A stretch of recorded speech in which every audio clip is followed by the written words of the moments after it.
पदारविन्दं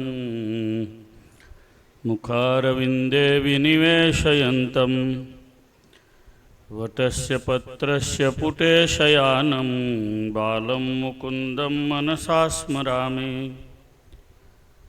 श्रीकृष्ण गोविंद हरे मुरारी हे नाथ नारायण वासुदेव जिह्वे पिबस्वामृतमेव तदेव गोविंद दामोदर माधवेति। बोलो स्वामीनारायण भगवान की, श्री लक्ष्मीनारायण देव की, श्री राधा कृष्ण देव की। साणथली तालुको कुकावाव वड़िया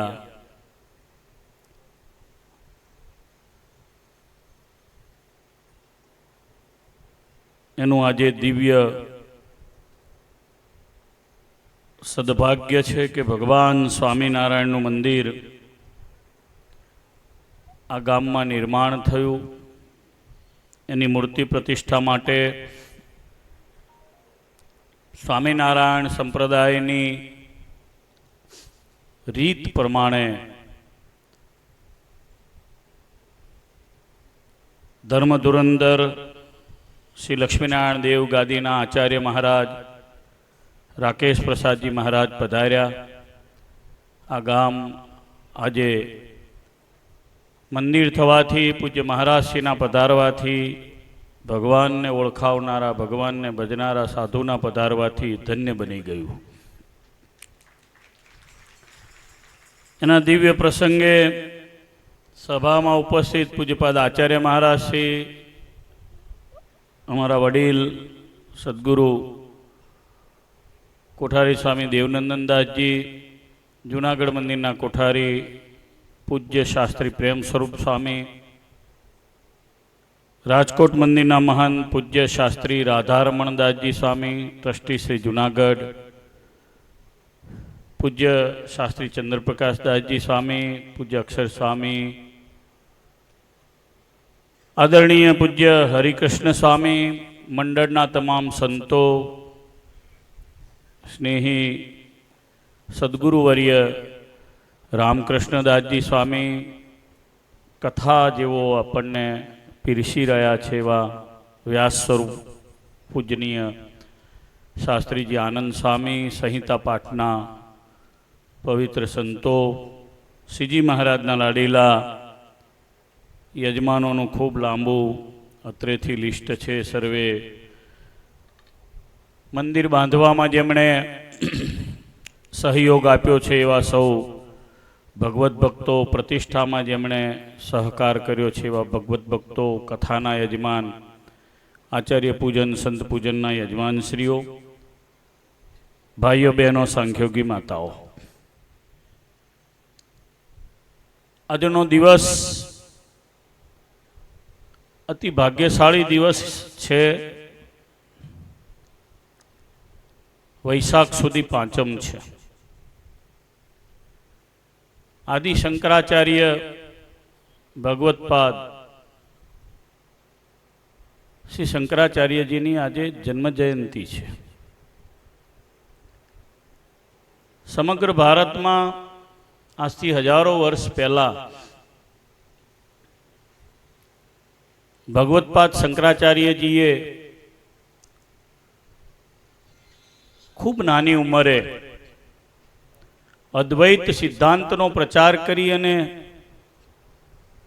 4 पीठोनी स्थापना करी।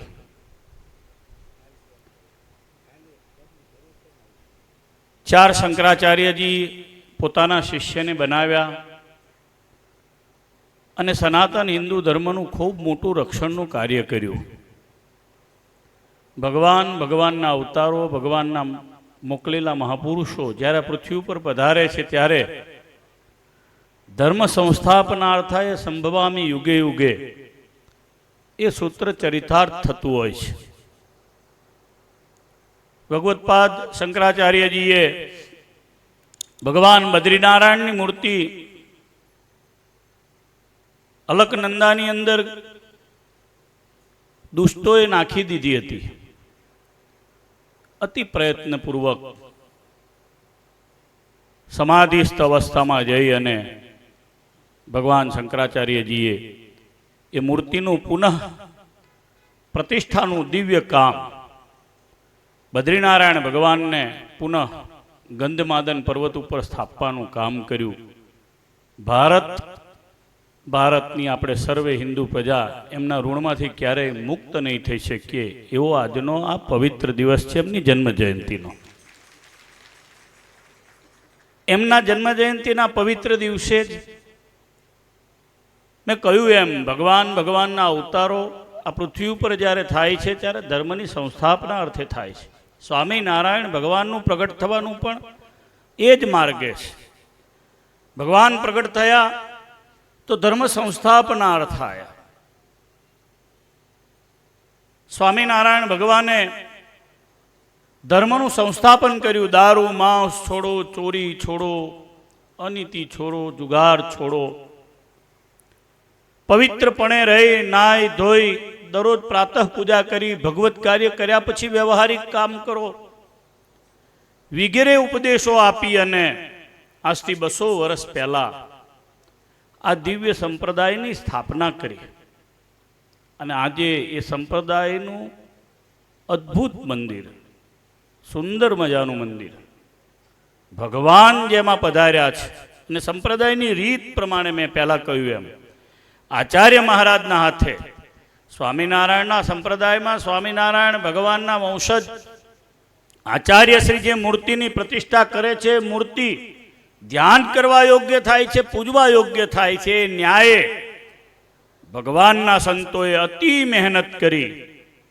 40 વર્ષ પહેલાં તો પંડિત સ્વામીએ જમીન સંપાદન કરી, રામકૃષ્ણ સ્વામીએ આશીર્વાદ આપ્યા, અત્યારે હરિકૃષ્ણ સ્વામી અને અમારા આનંદ સ્વામીએ મહેનત કરીને મંદિર તૈયાર કર્યું. આ સંતોનું આ ગામ ઋણી થઈ ગયું. આચાર્ય મહારાજના ઋણી બન્યા આપણે બધાય. કારણ કે સંપ્રદાયની રીત એ છે. સંપ્રદાયના આશ્રિતને મંત્ર આચાર્ય આપે છે, સંતોને પણ આચાર્ય મહારાજ મંત્ર આપે છે. આચાર્ય મહારાજના ઘરેથી ગાદીવાળા છે એ બહેનોને મંત્ર આપે છે અને એ પણ ભગવાન શ્રી કૃષ્ણના નામનો મંત્ર આપે છે. એનાથી જીવનું કલ્યાણ થાય છે, એનાથી જીવની ઉર્ધ્વગતિ થાય છે. આ પવિત્ર સંપ્રદાયની બાંધેલી રીત સ્વામિનારાયણ ભગવાનની રીત છે. આની બહાર જે કોઈ છે એ સ્વામિનારાયણ ભગવાનના ન ગણાય. સ્વામિનારાયણ ભગવાને શિક્ષા પત્રી આપી છે, જેને 200 વર્ષ થયા છે. આ વર્ષે જ હવે જે વર્ષ આવી રહ્યું છે 2082ના મહાસુદી પાંચમના દિવસે આ આખું વર્ષ શિક્ષાપત્રીનું દ્વિશતાબ્દી વર્ષ છે. ક્યાં બેસવું, કેમ ઊભા થવું, સભામાં કેમ બેસવું, સભામાં પગ ઉપર પગ ચડાવીને બેસાય કે કેમ, પગ બાંધીને બેસાય કે કેમ, ક્યાં થૂકવું, દસ્તાવેજ ક્યાં કરવો, કેવી રીતે કરવું, સાક્ષીએ સહિત લખત કર્યા વિના કામ ન કરવું, સાધુએ કેમ રહેવું, ગ્રહસ્થએ કેમ રહેવું, સામાન્ય સ્વચ્છતાનું અભિયાન આદરણીય નરેન્દ્રભાઈ સાહેબ ચલાવે છે. સ્વામિનારાયણ ભગવાને 200 વર્ષ પહેલા સ્વચ્છતા, ક્યાં પેશાબ કરવો, કેમ હાથ ધોવા, ક્યાં થૂકવું, એની રીત શીખવાડી છે. તો એ જે શિક્ષાપત્રી છે એ શિક્ષાપત્રીના વચનો પ્રમાણે ભગવાનના સંતોએ આજે સાણથલીમાં કામ કર્યું છે. દિવ્ય મંદિર આપ્યું છે. અમે મંદિરના દર્શન કર્યા, મૂર્તિની પ્રતિષ્ઠા કરી, વેદના મંત્રોના ઉચ્ચારણોથી ભૂદેવોએ પરમ પૂજ્ય આચાર્ય મહારાજે જ્યારે મૂર્તિમાં પ્રાણના મંત્રો પૂર્યા, પ્રાણથી પ્રાણ તત્વનું આવાહન કર્યું વેદ મંત્રોથી, એક મંગળમય વાતાવરણનું નિર્માણ અમે જોયું. આ જે બધું કાર્ય છે એ જ આ ગામની આવનારી પેઢીના મોક્ષનું ભાથું આજે બંધાઈ ગયું છે એવું મને દેખાય છે. કારણ કે મનુષ્યનો જન્મ આપણને મળે છે, એ જન્મ ભગવાનના કોઈ સંતો જ્યારે મળે ત્યારે આત્માની સાફસૂફી કરી અને સાર્થક કરતા હોય છે. બે રીતે જન્મ થાય. એક દેખાય છે કે આપણને માતા પિતા ફિઝિકલી જન્મ આપે છે, આ દેહનો જન્મ થાય, પણ ભગવાનના કોઈ સંત આપણને કંઠી પહેરાવે, ઉપદેશ આપે, આપણને સુસંસ્કૃત બનાવે, પવિત્ર બનાવે, ભગવાનની પૂજા કરતા કરે, ભગવાનના મંદિર જતા કરે. જો ભગવાનના સાધુ ના હોય તો આ કોણ કરે? ભગવાનના સંતો હતા તો આ ગામમાં મંદિર થયું, ભગવાનના સંત હતા તો ભગવાનના મંદિરની ધજા ફરકી, મંદિરની મૂર્તિની પ્રતિષ્ઠાઓ થઈ. આ બધું ભગવાનના સંતના પ્રતાપે છે. ભગવાનના સાધુ આવે તો આપણને મોક્ષનું દ્વાર ખુલ્લું થાય છે. આજે મોક્ષનું દ્વાર સનાતનીમાં ખુલ્લું પડ્યું છે, ખુલ્લું મુકાયું છે. ભગવાનને પ્રાર્થના કરું. અને એ પાછું રાધારમણ દેવના નામનું મંદિર થયું છે. વ્યક્તિગત કોઈ રામ સ્વામીના નામનો દસ્તાવેજ નથી થયો, આનંદ સ્વામીના નામનો દસ્તાવેજ નથી થયો. આની નીચેના માલિક જુનાગઢવાસી રાધારમણ દેવ છે. આ 200 વર્ષથી આ સંપ્રદાયની ચાલી આવતી પ્રણાલિકા છે. કોઈ વ્યક્તિ સંતના નામનું મંદિર થાય, ઇટ્સ અ ડિફરન્ટ થિંગ. કોઈ વ્યક્તિના નામની મિલકત થાય એ ડિફરન્ટ, એ જુદી વાત છે. પણ જ્યારે ભગવાનના નામનું થાય છે, સંપ્રદાયના ધારા ધોરણ પ્રમાણે થાય છે, ત્યારે એ બધું જ ધન નિર્ગુણ બની જાય છે. ભગવાનના ધામમાં એના લેખ થાય છે. એક એક પાય, એક એક પૈસો ભગવત ચરણારવિંદમાં અર્પણ થયો છે. આ બધો જ પૈસો એ લક્ષ્મી સદલક્ષ્મી બની અને એ જીવ, એ કુટુંબ, એ પરિવારનું કલ્યાણ કરે છે. એ જમીન આપનારાનું કલ્યાણ, એમાં સિમેન્ટ આપનારાનું કલ્યાણ, એમાં કોઈએ કપચી આપી, કોઈએ કલર આપ્યા, કોઈએ બારી આપી, કોઈએ મૂર્તિ આપી, કોઈએ ટાઇલ્સ આપી, કોઈએ મૂર્તિ પ્રતિષ્ઠાનો ખર્ચ આપ્યો, કોઈએ જમણવારમાં ખર્ચ કર્યો. આ બધું જ સાર્થક થઈ ગયું. આજે આ ગામ, ફરી એકવાર કહું છું કે આ ગામ તો ગામ હતું જ, પણ આ ગામ સનાથ બની ગયું, ભગવાનના આશ્રય ગયું છે. અહીંયા શ્રીમદ ભાગવતજીની દિવ્ય કથા થઈ રહી છે. ભગવાનના સાધુ આવે ત્યારે ભગવાનની કથા કરે છે. શ્રીમદ ભાગવતજીની કથા થાય. આ ઘોર કળિયુગમાં 5000 વર્ષ પહેલાના ભગવાનના ચરિત્રો છે. આજે પણ આપણને એટલા જ પ્રસ્તુત લાગે છે. આજે પણ જો એની કથા થાય તો પણ એ સાથે સાત ગાંઠો ફાટે અને જીવ કલ્યાણના માર્ગે જાય. એને સુરાપુરા તરીકે ખેતરના ખૂણે ન બેસવું પડે, એને ક્યાંય જવું ન પડે. ભગવત ધામનો અધિકારી થાય, એ બદ્રિકાશ્રમમાં જાય. એવું પુણ્યશાળી કથાનું આ ગામ આજે યજમાન બન્યું. અહીંયા શ્રીમદ ભાગવતજીની કથા થઈ. આ ભગવાનના સંતો આવ્યા એટલે આ થયું. આ સંતોનો જેટલો ઉપકાર માનીએ ને એટલો ઓછો છે. અહીંયા ભગવત વાતની કથા થશે એટલું કહીને પોતાની વાત કરી શક્યા હોય. પણ અહીંયા ભગવત કથા વાર્તા થઈ, સીધી જ ઇફેક્ટ. સ્વામિનારાયણ ભગવાને તો આને ચમત્કારી ગ્રંથ કહ્યો છે. આમાં કેટલી કથાઓ, ભરતજી વિગેના આખ્યાનો છે, એ બધા ચમત્કાર વાળા છે, ઐશ્વર્યથી ભરેલા આખ્યાનો છે. ભગવાનને પ્રાર્થના કરું આ ગામ આખું સત્સંગી થાય એવી ભગવાન આ ગામ ઉપર કૃપા કરે. આ ગામ રાધારમણ દેવનો 10મો 20મો ભાગ પોતાના જીવનનું કમાયેલું જે ધન છે એમાંથી ભગવત ભાગ કાઢતું થાય, રાધારમણ દેવને જુનાગઢમાં અર્પણ કરતું થાય. આ ગામમાં ક્યારેય કોઈ વ્યસન ના આવે, આ ગામની અંદર ક્યારેય કુસંપ ન થાય. આ મંદિરના પ્રતાપથી દરેક ધર્મ, જ્ઞાન, વૈરાગ્ય અને ભક્તિના માર્ગે અમરીશ, ધ્રુવ અને પ્રહલાદની જેમ આગળ વધે એવી ભગવત ચરણોમાં પ્રાર્થના કરું છું. વિશેષ કંઈ નહીં કહું. આનંદ સ્વામી વિશે 2 વાત કરીશ. સ્વામીએ આ મંડળને જે રીતે રામકૃષ્ણ સ્વામીએ ખૂબ સારી રીતે મહેનત કરી, સાધુતાના ગુણોથી સંપન્ન બની અને દીપાવ્યું, એ રીતે પૂજ્ય આનંદ સ્વામી પણ અત્યારે દીપાવી રહ્યા છે. વિશેષ આચાર્ય મહારાજના અને વડીલ સંતોના આશીર્વાદથી દીપાવે.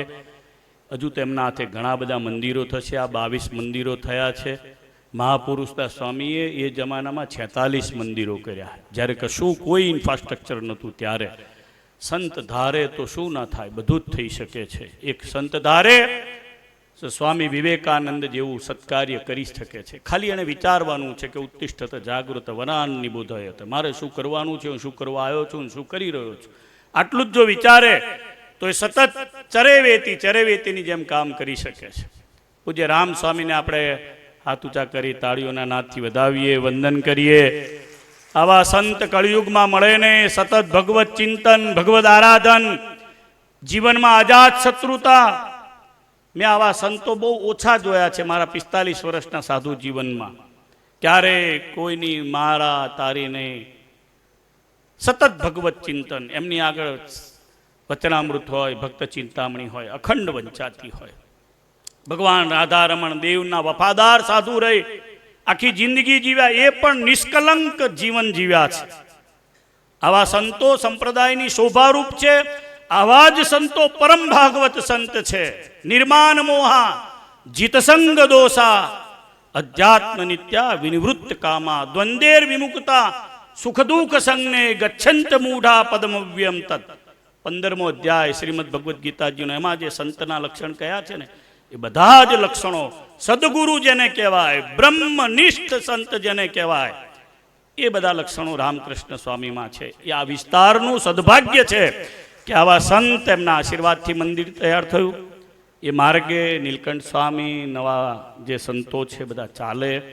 ભગવાનને પ્રાર્થના કરું આ ગામમાં સતત સત્સંગનો પ્રવાહ અવિરત વહેતો રહે, સંતોનો યોગ આ ગામને મળતો રહે, અને આચાર્ય મહારાજના દર્શન કરી આ ગામ ભાગ્યશાળી બન્યું. આ ગામ સંપ્રદાયની સાથે જોડાયું છે, વિશેષપણે મંદિરથી જોડાયું.